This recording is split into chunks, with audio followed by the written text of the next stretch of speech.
We are delighted that you're joining us for another podcast of Wake Up Align, and it is the podcast for chiropractors where we get to talk about chiropractic lifestyle, and topics of interest. You can contact us through our email, and that is mailbag@amcfamily.com. Welcome back, everyone. We have another very exciting episode of Wake Up Align for you. Our purpose, our mission, we are here to motivate, inspire, and empower you as a chiropractor to deliver your love and service to your community. I am joined by my very good friend here, Tom Owen. Tom, are you doing well today? I am doing very well. Thank you for asking, and I'm excited to be here. Heard you recently went out and swung the golf club. Is that right? Well, it happens from time to time down here in Florida. Nice. So yes. How'd you do? What would you shoot? Well, let's say this. I didn't play all that well, but I bet like a genius. That's what Dr. Roy Sweat taught me a long time ago. He says, not how you play, it's how you bet. Nice. A little Roy Sweat impersonation there. I like how that. About that. Good job. So dinner's on you tonight, is what you're saying. Well, it depends on your the level of food you're looking for. If you're looking for Ruth Chris Steakhouse, I don't think I was that victorious. But no, I've been swinging some sticks here lately. Awesome. Listen, there's a subject that seems like chiropractors just cannot get away from, and I don't think it's a subject that they really enjoy. It's a subject that's out of necessity, and that topic is marketing. And just about everything I've learned about marketing has come from you, and the concepts of marketing that you've shared in your very long career. I won't give the years, so don't want you to feel old over there. And it's funny because I recently had a conversation where some marketing that was really hot 20 years ago is now starting to come back in vogue again. And we see that too. We see that dynamic where things cycle in and out of favor.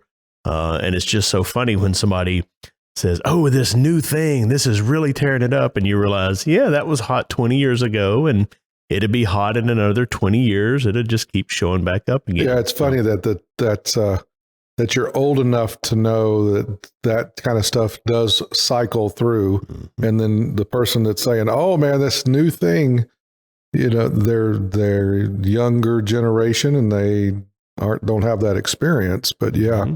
Here's the thing. Marketing is an art, not a science. And I know you've heard me share that over the years, but people much smarter than me taught me that a long time ago. I was personal friends.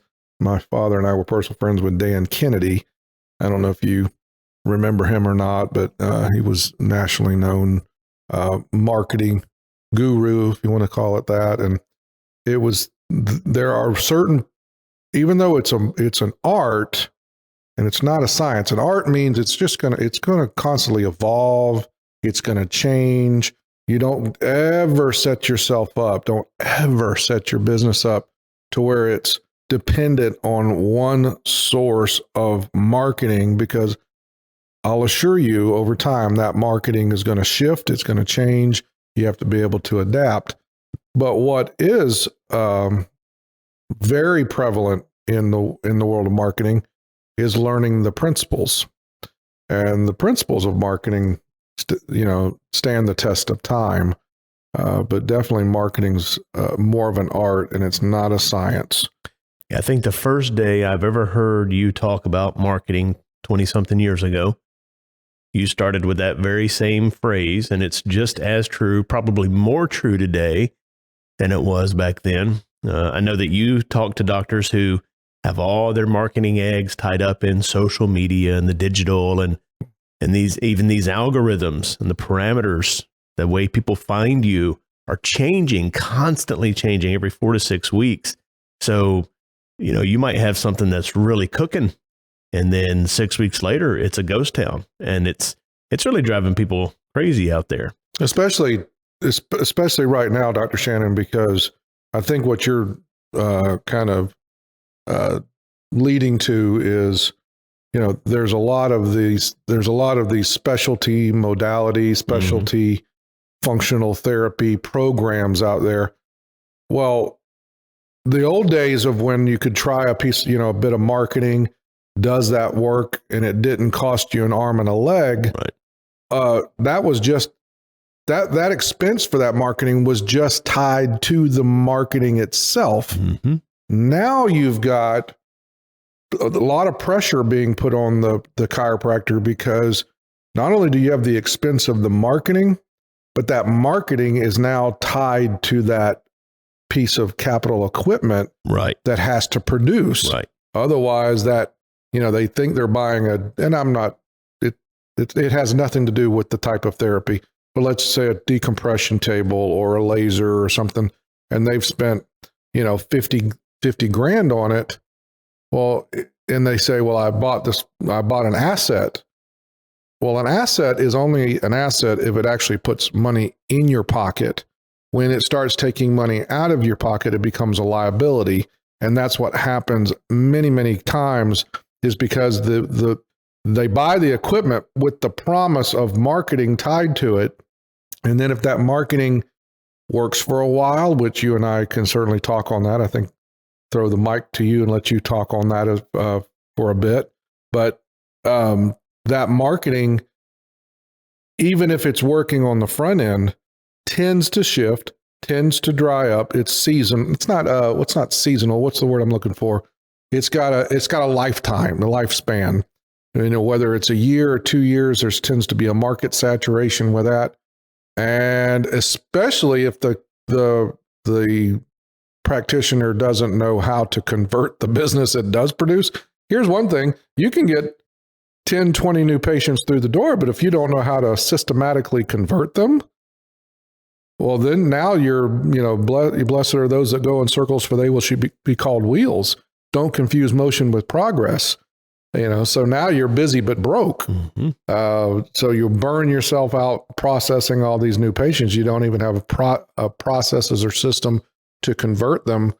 But we're talking about marketing right now, and I think a big piece of the puzzle that's changed over the 20 years. Yes, it's still an art. It's not a science. Yes, it's still got shifting sands to it, components.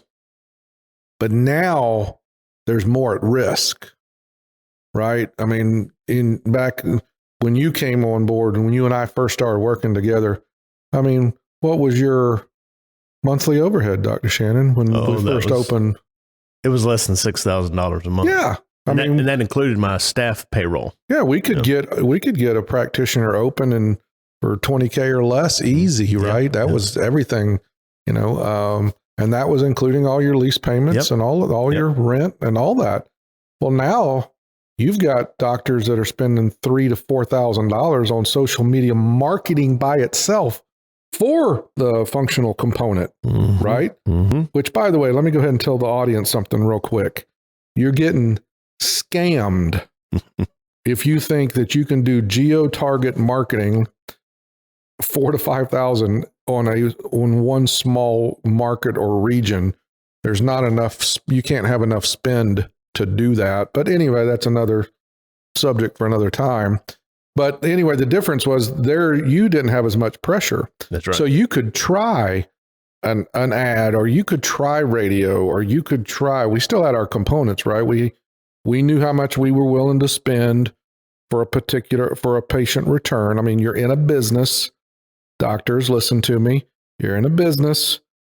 You just can't go out and spend wildly. There has to be a standard set that says, okay, for 10 new patients, 10 new patients means 10 opportunities, right? You have to stop judging the marketing itself once they cross the threshold of your practice. Right. Some people don't like spinal screenings. They go, oh, they don't stick. Well, that has something to do with the system within the office. You can't judge how they got there. Once they cross that threshold, everyone, has their own issues. But I'll wrap my segment up right here on this, is that the pressure that's on these doctors now, because they're spending the $4,000 to $5,000 and they can't try it like you used to be able to. You could do community talks, right? You could do radio. You could do TV. Remember how we used to do infomercials? The infomercials, and you could do remember how we would run those on the off times, and we would buy up that cheap time on the by the way, in certain markets, wow, that's another, when are we going to go down? How many roads do you want to go down today? Because that's another thing. Marketing is always, that's that art part of it. What works in one market with all the components that make up that market, what works there may or may not work over here in the, industrial or over here on the white collar side of town, the high end income or the low income, or it's rural. All of that plays into what marketing will work where. But what's different now is where you used to be able to test all kinds of things without a lot of risk, even though we still had our standards and our parameters we were going to go by. Nowadays, they've got $50,000 or $100,000 in some. I just talked to somebody that you and I know very well. I'm not going to name names on this show, but I had a call with them within the last 2 weeks. And anyway, long story short, he just dropped $250,000. $250,000 on 3 pieces of equipment and the promise of the marketing that would come with it. And, me, I just cringe, right? Because I'm like, well, where's the proof? Where's the longevity? I mean, I had all kinds of questions, but I didn't want to, rain on his parade. But do you think there's a little bit of pressure there? Mm-hmm. You got to return $250,000. And that's not including the cost of the marketing for the next 2 years. And the other overhead already associated with your office. That's right. Yes. That's right. So do you know what it takes just to get there? I'm not saying it's not going to work out. I understand, yeah. But you better have all your cookies in the basket, right? You better have it all working and in sync. You better have your system. You better have your team ready. You better have the right marketing, right? You have better have your stuff together, or that's going to be an expensive lesson. Well, let's start with this, because you have hit so many concepts and ideas and like foundation stones already. I want to have some time to really go back and unpack these a little bit. The first is, you said marketing is an art, not a science. I said that was the first phrase that I'd ever heard about marketing, because I was fresh out of chiropractic school. I didn't know anything about marketing. And then you walked us through what makes it an art. Why isn't it a science? You've touched on a couple of those things now with like different types of practitioners, different types of markets. Take the listeners through. They don't know what you know. Take them through what makes marketing an art. Why is it that way? Why isn't it a science? What are those factors that are creating that artistic approach where you got to find the right thing for you in your market, et cetera, et cetera? Well, trying to get the listener to where they can identify, well, what's going to work in my market. There does have to be a component of trial and error or testing. But the key is to play by as many principles or rules that work over time, because I can't sit here and tell you that, social media or screening or maybe direct mail. See, direct mail, there's a great one, right? For the young listeners out there, you'd say direct mail. Who does direct mail? Well, let me just tell you, I come home every night. I still go to my mailbox and I still have to sift through 12 to 15 pieces of direct mail. Look, these are companies that know what they're doing, and there is a coordinated effort to get that out. There is a return. There is a market. There's going to be a segment of the marketing. Marketing is nothing more than getting the right message to the right person at the right time, answering the right need. All right. I can almost repeat that again. Marketing is getting the right message to the right person at the right time, answering the right need. What I mean by that is you can do all the social media marketing you want, but there's certain people out there that are not going to respond. Their psychological makeup, they do not respond to that. They don't trust it. They don't know you, especially in the professional realm. A lot of people won't pick their doctor, right? They won't pick their doctor off of something that they don't trust in the first place. They don't even trust the vehicle.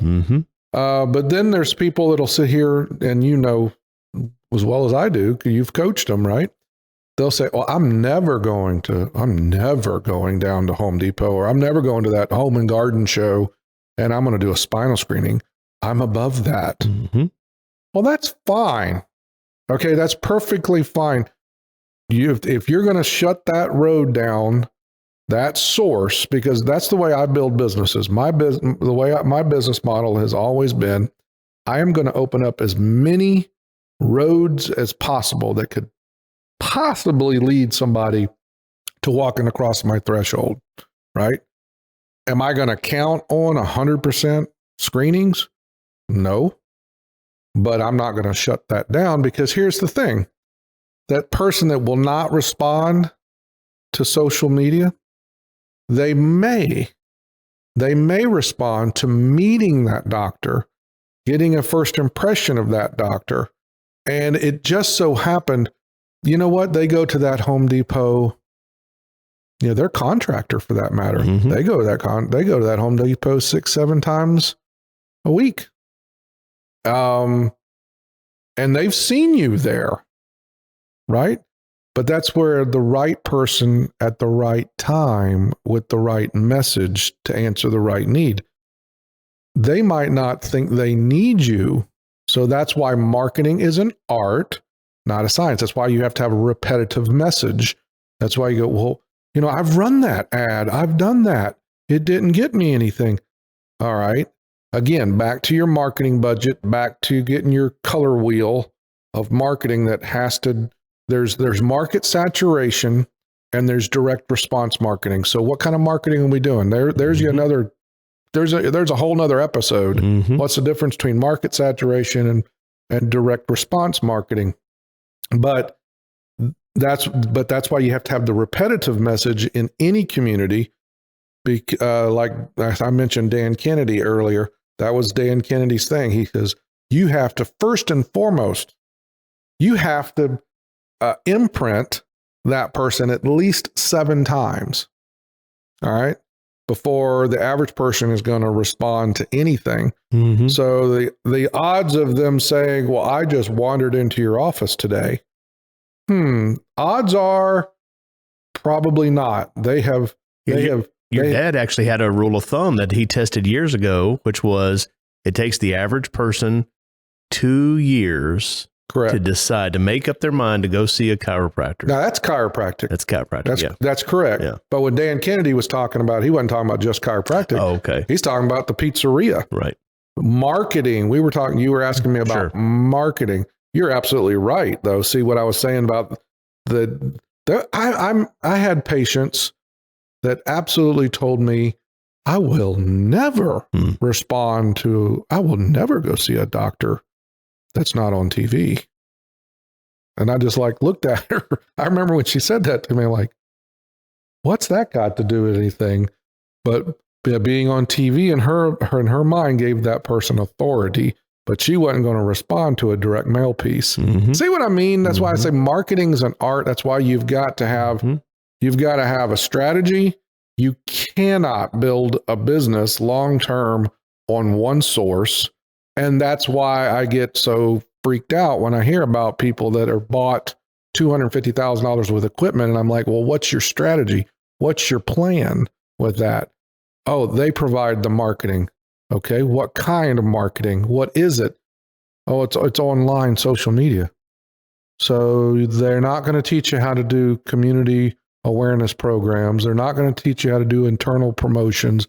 That's all marketing. So I swear we could do 2 or 3 episodes on marketing but you asked me originally, what makes it an art? I'll tell you what makes it an art. You're dealing with the human psyche makeup. People's emotions change. Their needs change. Their You make emotional responses to what you want all the time, right? Mm-hmm. How often, Dr. Shannon, do you buy what you want, but you think over and over about what you want to buy when you need it? Mm-hmm. Mm-hmm. People want to buy. They want to buy what they want. What I hear a preacher say this week, they said, you can get what you want, but you might not want what you get. Mm-hmm. Mm-hmm. So anyway, I can go on and on about this, but that town square concept was another thing that you introduced to me and thousands of other people, and really makes you look at a marketing like an overview, a top down, a big picture all the way down to ground level. So for those of you who are listening and you don't know what this town square is, let's build that model for you. Okay. So if you've ever lived in a small town, small southern town, go ahead. Okay. You want me to do that? Yep. Okay. Yeah. It's a quick way for us on a recording. You know, you're listening to this on a podcast, probably Spotify or iTunes, something like that. Here's what you can do. You want to learn this lesson as quick as possible? Take a blank piece of paper right now, get a pen out and draw a 1 inch by 1 inch square in the middle of that page. And now, like lines of sunshine, like rays of sunshine, just draw a bunch of lines in different directions, as many as you can. All right. Now, once you have that done, you've got maybe 30, 40. Now start naming what that is. If you want to know what that is, that's the old town square. Like if you go to the Midwest, rural Midwest, or you go to rural Southeast, everybody knows what I'm talking about. You go to the small towns, old days, when that county was first established. If you ever hear of what's called the county seat, the county seat is where does all the judicial processes take place for that entire county. There'll be a town inside that county that's the county seat. And guess what's in the center of that town square? The courthouse, right?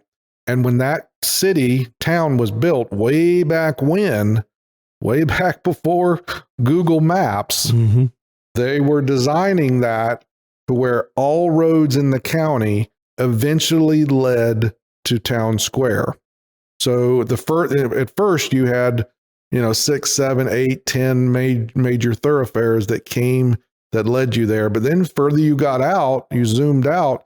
Now all of a sudden you got all these crossroads, and you got the spiderweb effect that everybody in the county could find their ways to those main thoroughfares, find their ways into the courthouse. Okay.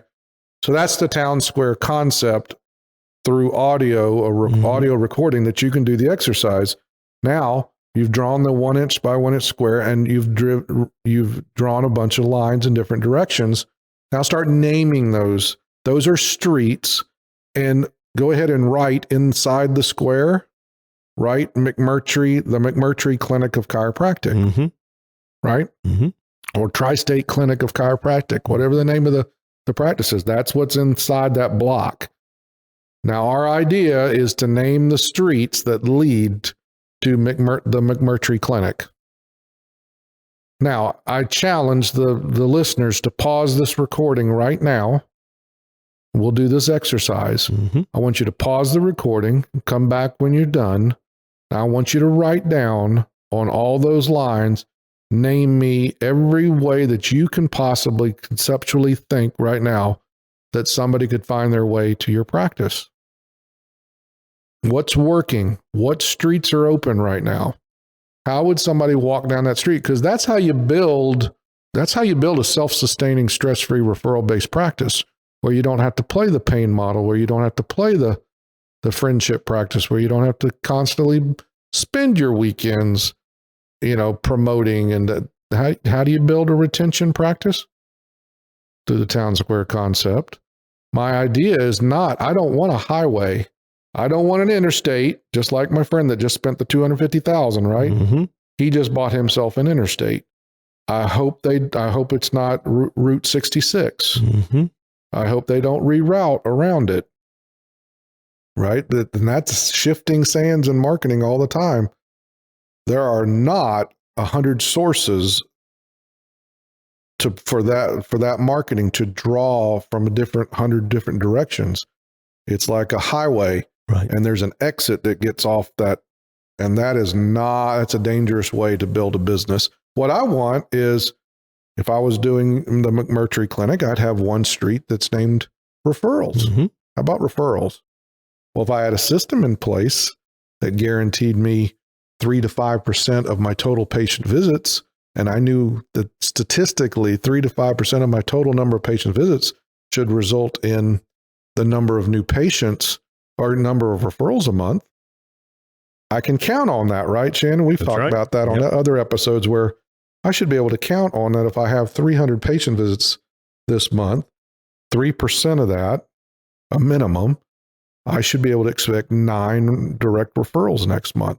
That's the systematic approach. So one street's named referrals. One street might be named spinal screenings. One street might be named direct mail. We've talked about that. One might be obviously social media. I'm not against that.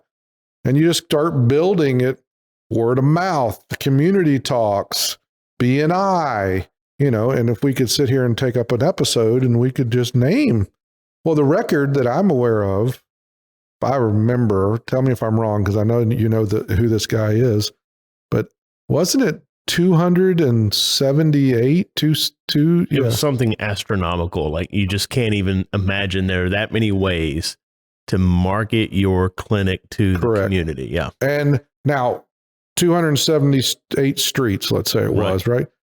The idea is not for those 278 streets for someone to walk down that street every month. Right. But what's the odds, if I was building a self-sustaining referral practice, how many new patients do I need at the PVAs that we're hitting inside of Aligned? We don't need to see 50 new patients, do we? No. We don't have to process all that. So what's the odds that somebody's going to walk down the street from a placemat at the local diner, right? Mm-hmm. I'm not saying that that's a great place to put your money to work. That's called market saturation. Earlier, we were talking about, oh gosh, man, we really can do some episodes on this, right? Because there's a marketing budget in your business that should be set every month based on your collections. All right. Now that can range from 5 to 10% of your total collections should be set aside for marketing. Well, you're not going to do, let's say you're doing $30,000 a month. You should be spending somewhere in the neighborhood, or set aside about $3,000 a month, a minimum, for marketing. Well, what if you're not spending that? That's where you get to the ability to start doing market saturation. That's where you get to do billboards. That's where you do park benches or bus benches. That's where you do the placemat at the local restaurants. That's where you put your sign up on the Little League, on the Little League fence, and you donate that money. You sponsor teams, things of that nature. Is that going to produce a direct response that month? The answer is no, probably not.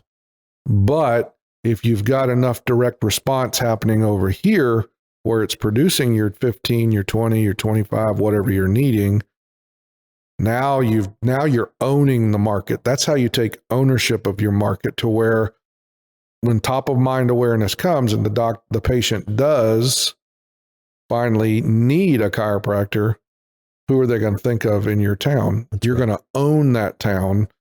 And it's going to be hard for anyone else to come in and compete against that. Now, that takes time when we're building practices, right, Dr. Shannon?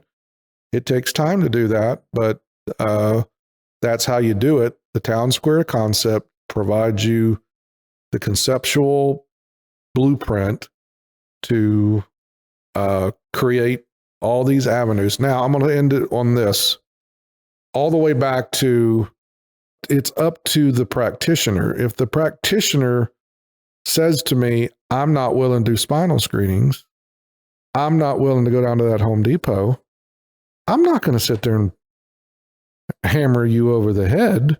I'm just going to say, all right, now get your pen back up, and I want you to go to the bottom of the street where that's named spinal screenings, and I want you to put an X at the base of that line where it connects to your town square, to your clinic, and put road closed. Don't worry. no one ever will come down that road because you've chosen to close it.